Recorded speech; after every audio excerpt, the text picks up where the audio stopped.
everybody, I'm Jim and on this video we are doing a third segment of if my channel was represented by all the Doctor Who generations.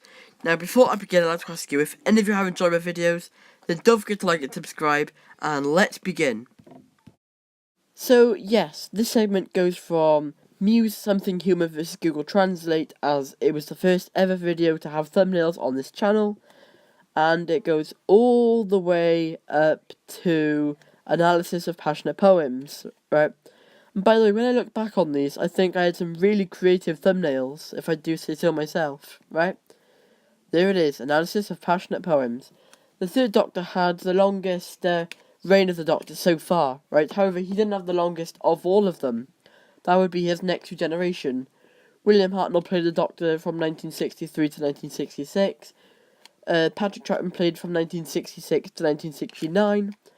And John Pertwee played from 1970 to 1974.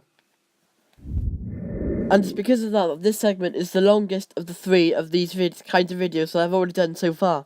And that the Third Doctor's segment begins at Something Human by Muse is because that video is the first one to have customizable thumbnails, whereas in the Doctor Who TV show, from the Third Doctor, it was the only episodes, or from then, obviously the Third Doctor to the 13th, to actually be in colour.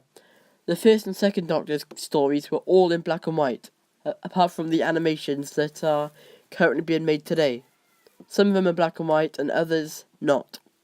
It's only the first and second Doctors that have some of their stories missing, though, because back then, in the 1960s, the BBC, as cheap as they were, they had to recycle the film that was used, and therefore got rid of some of the episodes, which they now regret today. So the ways that we can see these episodes are that some of them can be animated if we know like what they look like, and there was a man who recorded every single episode back in 1960. However, he didn't record the actual episode, only the audio. So that's why we always get the audio of the actual people over some animations, which is really clever. Who wasn't the only TV show to have this happen to them. Dad's Army was also another victim of this film wiping idea, and in 2016 it was announced that the BBC were going to make animations of them using the recently discovered audio. Back to Doctor Who. During the end of the second Doctor's story, he's exiled to Earth and can't use his TARDIS, which he uses to fly in space and time. This was really because the BBC had a really low budget for it, and the Doctor was very limited of what he could do. I don't really have a budget for my channel. I just buy certain things for like when I need it, like for example a whiteboard for my maths tutorials, or photos which I show during them, or whenever I use my cupboard door as a little board, right?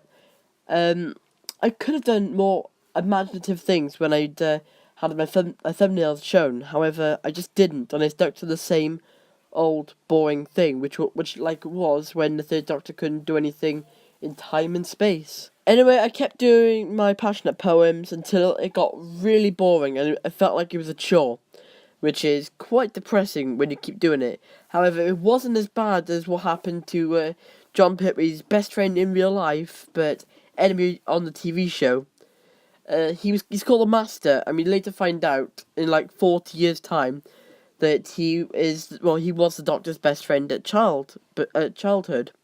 John Pertwee's best friend in real life, or his arch nemesis in the TV program, quite ironic, died, and John Pertwee was not happy by that. He was depressed enough to want to leave Doctor Who after 4 years in the episode Planet of the Spiders. Now that episode was going to confirm that the Master was the Doctor's older brother. So that would have been weird, because 40 years later, Peter Capaldi says that the Master was his man crush.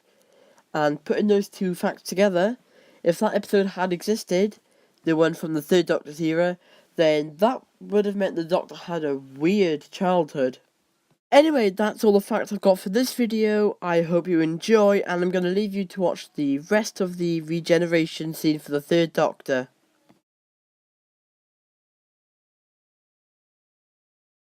Oh no. don't think I can take much more. I'm sorry to have startled you, my dear. Won't you introduce me to your friend, Miss Smith? Oh, yes, this is the abbot of... No, it's Choji. I mean, it looks like Choji, but it is really Campo Rinpoche. I think. Thank you. That makes everything quite clear. The doctor is alive. No, you're wrong. He's dead.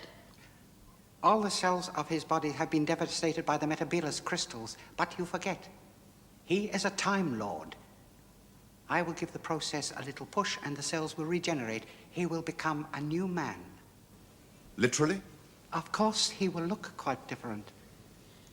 Not again. And it will shake up the brain cells a little. You may find his behavior somewhat erratic. Well, when will all this happen? Well, there's no time like the present, is there? Goodbye. Look after him. Now, wait a moment. Look, Brigadier, look. I think it's starting.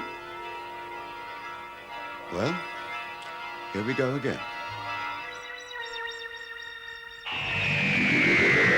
Anyway, I hope you'll enjoy me in my next video when I talk about this young chap. Thank you for watching, be sure to like and subscribe, don't forget to drink hot chocolate, and have a good day.